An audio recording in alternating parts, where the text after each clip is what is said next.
ओम नमः शिवाय। गंधक और पारा में आगे वार्तालाप करते हुए यहाँ पे देखिए, मॉडर्न साइंस को भी साथ में रखिए ताकि पता चले कि एग्जैक्टली हम लोग कहाँ हैं। मॉडर्न साइंस को हमें क्यों साथ में रखना है वो पहले समझ लीजिए। मॉडर्न साइंस को इसलिए समझना है, साथ में रखना है कि देखिए मॉडर्न साइंस ने कितना माइक्रो लेवल तक उस हर एक एलिमेंट का एनालिटिकल और एनालाइज कर लिया है। तो आप ये सब मिल जाता है आपको गूगल के ऊपर। उसके बारे में बाद में बात करते हैं, पहले मुद्दे पे आते हैं। देखिए,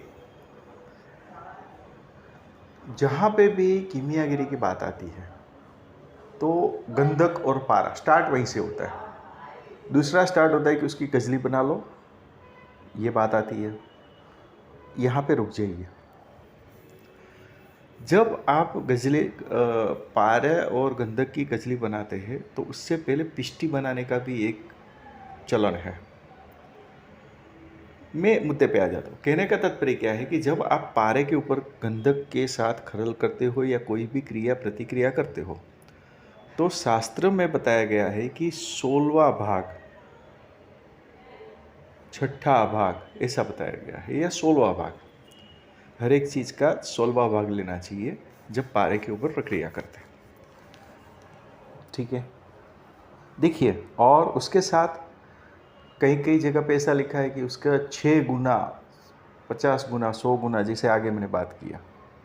एक जगह पे बात बताता है कि उससे 16वां भाग से लेके पारे के ऊपर प्रक्रिया करो, और फिर बताया जाता है कि उसके साथ गुने में प्रक्रिया करो, मतलब 6 गुना, 15 गुना, 100 गुना, 1000 टाइम्स, ऐसा बताया जाता है। ये दोनों के बीच में खड़े हो जाओ और सोचो कि इसके पीछे क्या क्या लॉजिक है, ये कहना क्या चाहते हैं, हम क्या समझ रहे हैं। मैंने ये सवाल पूछा था, एक है संत, मैंने बताया, आगे आपको बताया था कि भाई भोपाल में एक पहुंचे हुए संत के साथ मेरा मिलना हुआ था। तो उस टाइम पे मैंने यही पूछा कि जब आप गंधक पारे की पिष्टी बनाते हो और बात बात में आप यही बोल देते हो कि आप बिना पारे गंधक के भी आप पिष्टी बना के फिर उसका इस्तेमाल करिए, गंधक का यहाँ पे ज़रूरत ही नहीं रहा, यहाँ तक उसने बोल दिया। फिर बार बार यही बताते हैं कि उसमें 16वां भाग आप डाल के पिष्टी बनाइए। फिर ऐसा बताया कि उसके साथ आप गंधक का चारण कीजिए। तो मैं कोई सही है या गलत है उसके बारे में बात करना ही नहीं चाहता। मैं ये आपको समझाना चाहता हूँ कि आप ये जगह पे खड़े तो हो जाओ। आप ये जो जगह बताई वहाँ पे खड़े हो जाओ और फिर सोचो, आत्ममंथन करो कि ये क्या कहना चाहता है।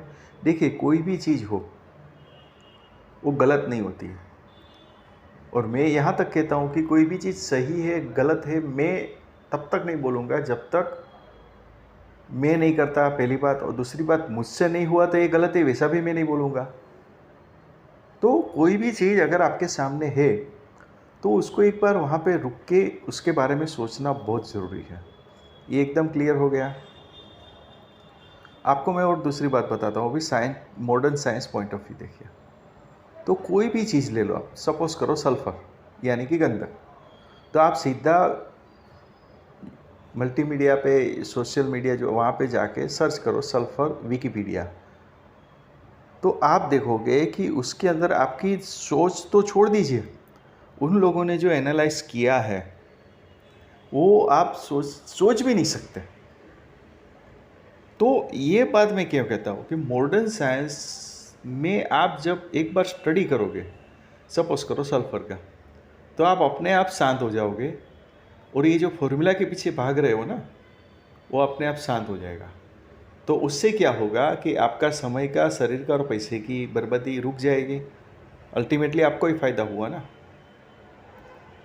दूसरा फ़ायदा ये होगा कि आप वहाँ पे खड़े हो जाओगे तो आपको पता चलेगा कि अभी इसमें तो ये सब दिया है, आयुर्वेदिक ये बोल रहा है, तो दोनों के बीच में कोई रास्ता संभव हो आपको दिख जाए।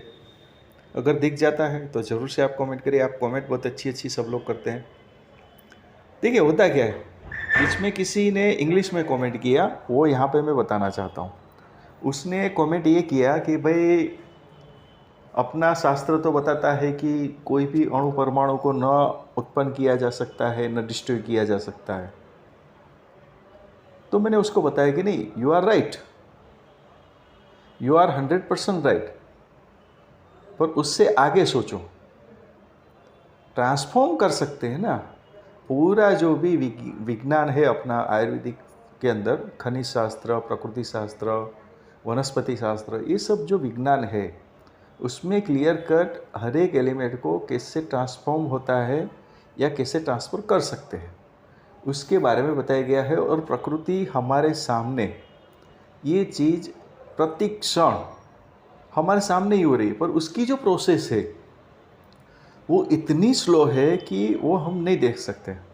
सपोज़ करिए कि जब अभी बारिश आएगी तो आप जहाँ पे एकदम ओपन ग्राउंड है वहाँ पे हर रोज़ दृष्टि डालते रहिए, तो आप देखोगे कि 3 या 4 दिन जब बारिश गिरेगा तो एकदम ग्रीनरी छा जाएगी।